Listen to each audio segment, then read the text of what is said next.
इसमें जो सेक्शंस हैं, थॉट प्रोवोकिंग क्वेश्चंस में कोई doubt?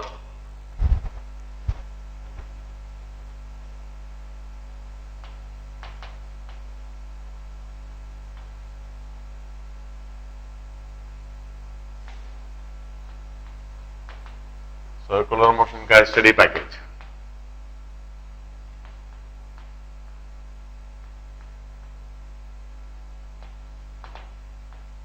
thought provoking questions, solved problems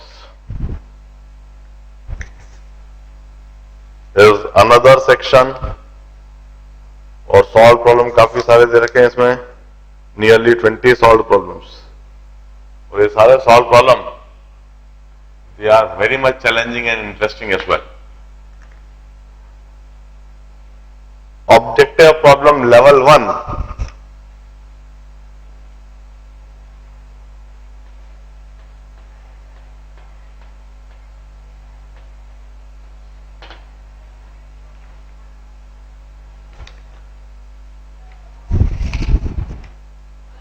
objective problem level 1 में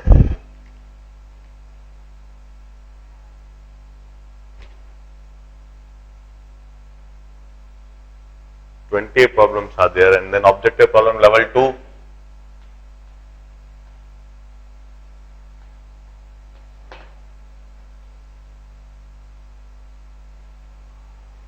क्या डिस्कस करने की इच्छा नहीं कर रही है? लेवल 3 भी है,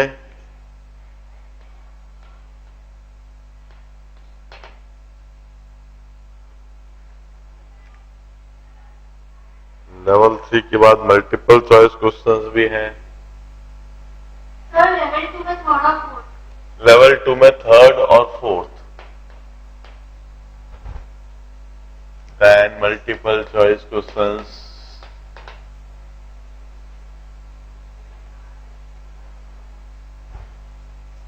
चलिए पहले लेवल 2 का थर्ड एंड फोर्थ का डालते हैं।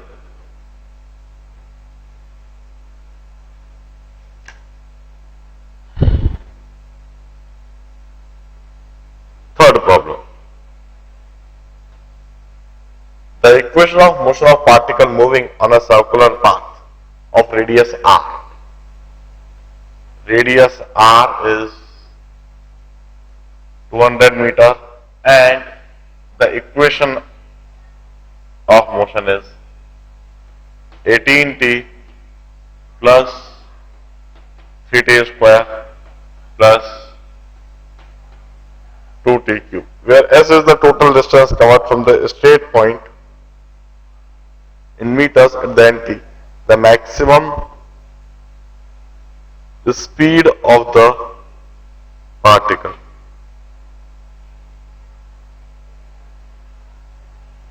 The motion of particle is given by, where s is total distance traveled from point in the meters at the end. The maximum speed of the particle will be. अब इसमें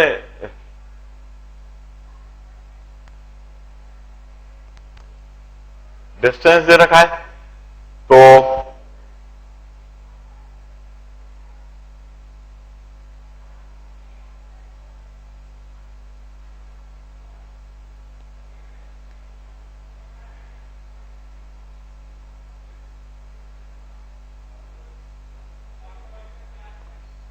differentiate करके velocity आएगा, speed आएगा। In fact this is minus 3t square, speed, this is distance, so speed would be ds by dt, और ds by dt को मैं कहूंगा 18 minus 60, 18 plus 60 minus 60, this is 60 square.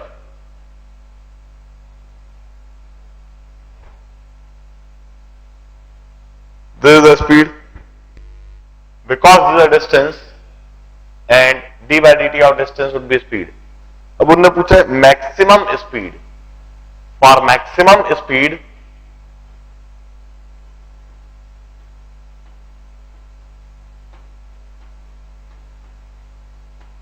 d by dt of speed must be 0. This is the maximum condition.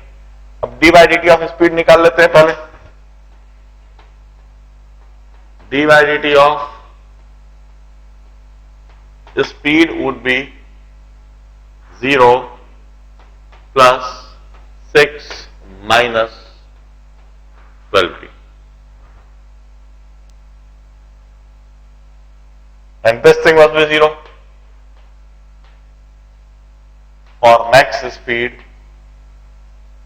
6 minus 12 t naught must be 0, or t naught would be equal to 1 by 2. इस समय पर maximum speed होगी. अब इस maximum speed के लिए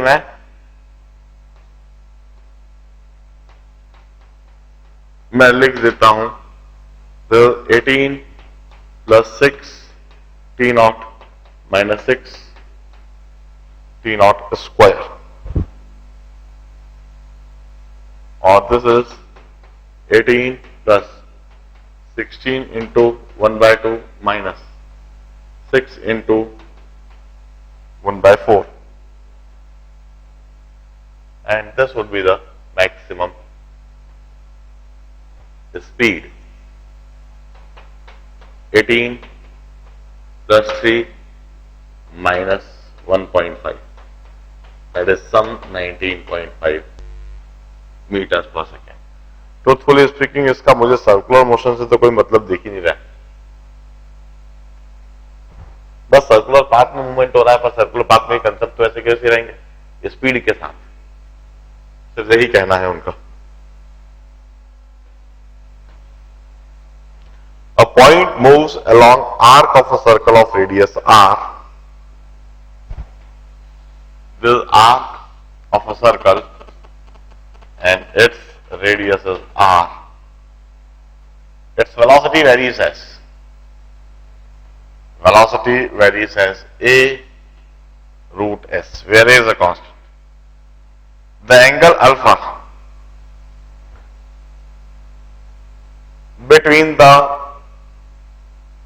vector of total acceleration and velocity vector is given by. Oh, now this is an interesting problem. इसमें उन्हें टोटल वेलोसिटी वेक्टर और एक्सीलरेशन वेक्टर के बीच में एंगल की कंडीशन पूछी है, और एक पॉइंट है, it's move along arc, this is an arc and it's radius is r. इस पर पार्टिकल की वेलोसिटी और वो इस तरह से वैरी करती है, this A root s, here is a constant, and angle alpha is between the total acceleration and the velocity. देखिए हम इसे सॉल्व करते हैं.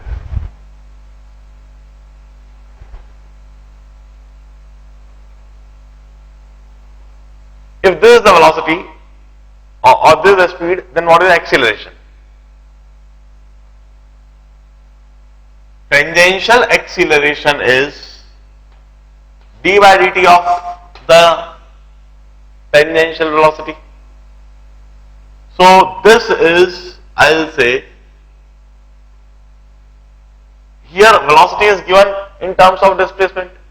तो मैं इसे ऐसे लिख सकता हूं dv by ds into ds by dt.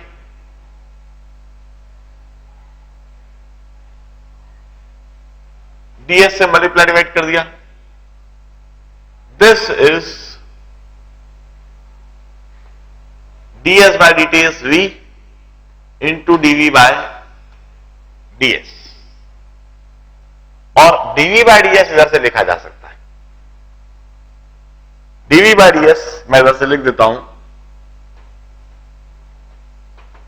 a और रूट s का जो डिफरेंशियल होता है, that is 1 by 2 root s. This is D by d S. तो इधर से टेंजेंशियल एक्सीलरेशन मेरे पास में आ गया। v की जगह पर मैं लिख देता हूं a root S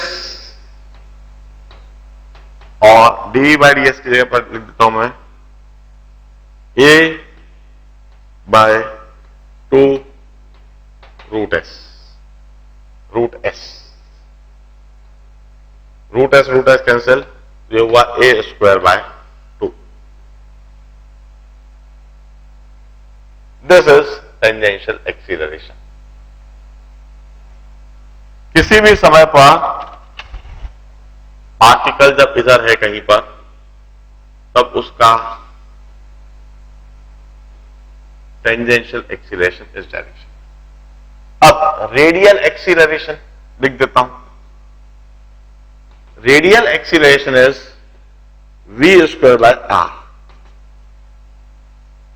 v square की जगह a square s by r। This is radial acceleration. Radial acceleration इस डायरेक्शन में, यह रेडियल एक्सीलरेशन। नेट एक्सीलरेशन उसका इस डायरेक्शन में होगा। This is the net acceleration, इन दोनों का वेक्टर सम। अब उन्हें क्या पूछा है, प्रॉब्लम स्टेटमेंट को एक और बार देखते हैं। The angle alpha between vector of total acceleration and velocity vector is given. अब angle alpha is angle between total acceleration. यह तो है टोटल एक्सीलरेशन वेक्टर, और वेलोसिटी वेक्टर वो टेंजेंशियल होएगा। And angle alpha is angle between acceleration vector and velocity vector. तो यह angle alpha हुआ। अब इस एंगल अल्फा के लिए मैं कहता हूं tan alpha is AR upon 80। AR upon 80। So tan alpha is a square s upon r। ये तो AR हुआ, और 80 है a square by 2। So tan alpha is 2s upon r, और alpha is tan inverse of 2s upon r.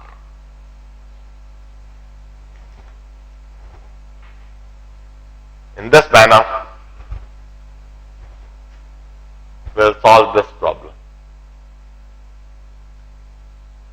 चलिए मैं आपको 7 दिन का समय और देता हूं। एचसीवी की जो मैंने आज डाउट सॉल्व करवाया, उनको भी एक बार देखना है, एचसीवी बुक को पूरा पूरा सॉल्व करना। और कोई डाउट्स आते हैं तो वह पूछो। इसी स्टडी पैकेज को मैं एक और बार उठाऊंगा। कोई और डाउट हो तो पूछ लो। हाँ जी, लेवल 3 का 8। और कोई हो तो फटाफट और बोल ही दो।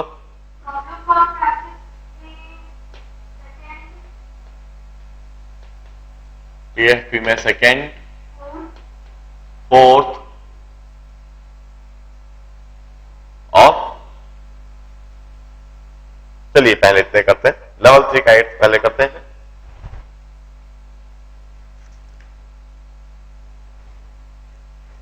इस प्रॉब्लम के सॉल्यूशन को ध्यान से देखो, सॉल्व करने वाला हूं। हाँ, लेवल 1 का 14 एंड 15। ठीक है, पहले पर मैं अब जो लिखे हुए हैं पहले वह सॉल्व करूंगा, फिर आपके और डाउट ले लूंगा। I think will fall short of time. अगले संडे को अवश्य कराऊंगा। और पहले लेवल 3 का 8।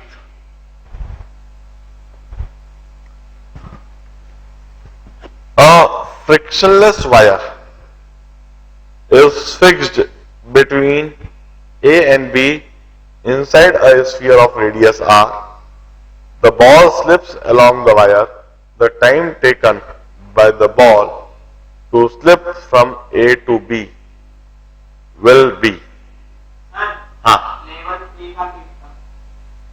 अरे पहले अब जो लिखे हुए पहले अब इनको सॉल्व करूंगा, इसके बाद समय बचेगा तो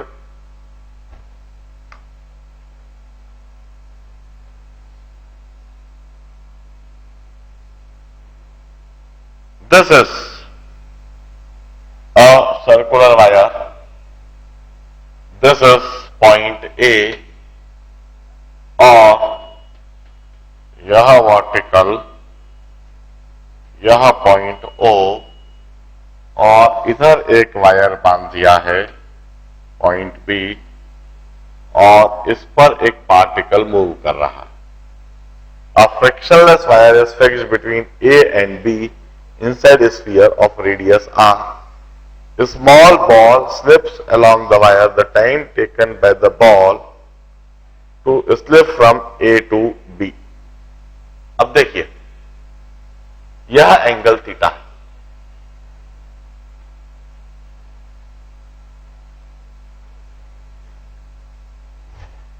लेंथ ऑफ वायर हमें लिखना होगा किसी भी समय पर इस पर वेट mg और इस mg के दो कंपोनेंट, एक यह और एक यह. This angle would be theta and this component would be mg cos theta and this component would be mg sin theta. हम कहेंगे mg cos theta कंपोनेंट की वजह से यह पार्टिकल एक्सीलरेट करेगा और इधर से हमें यह आ जाएगा acceleration is g cos theta और यह कांस्टेंट है. जी cos थीटा से यह नीचे एक्सीलरेट करेगा. अब लेंथ ऑफ वायर हमें डिटरमाइन करना है, जो कि बड़ी आसानी से डिटरमाइन करा जा सकता है. हम इस पॉइंट को जिससे जोड़ दें तो हम अच्छी तरह से जानते हैं कि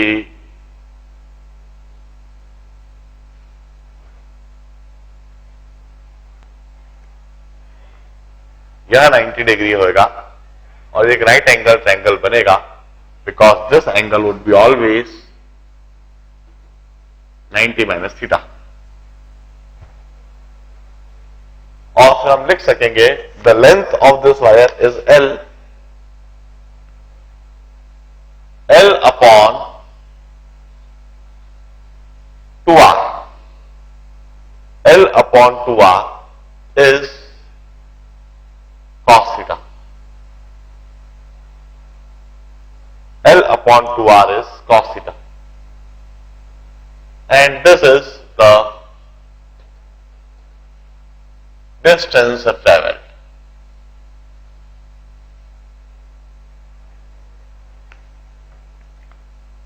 एक्सीलरेशन दे रखा है जो कि कांस्टेंट है. डिस्टेंस ट्रेवल दे रखा है. S is equal to ut plus half at square. यह इक्वेशन लगा देता हूं.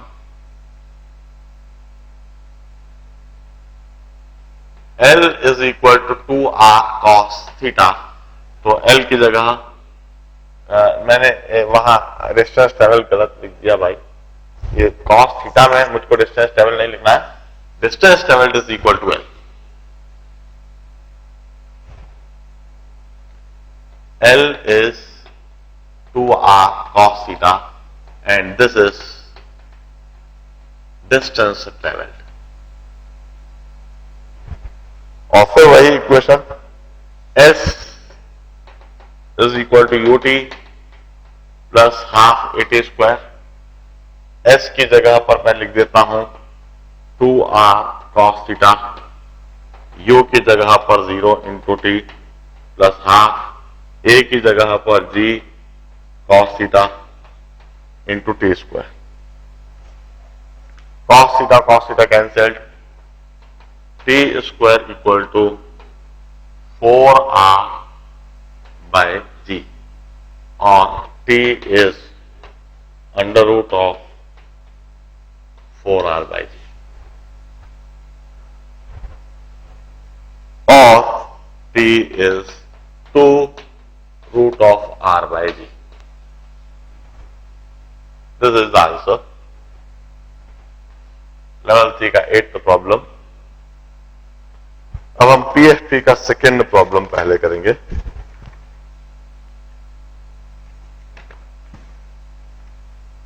इसे ध्यान से देख लीजिए.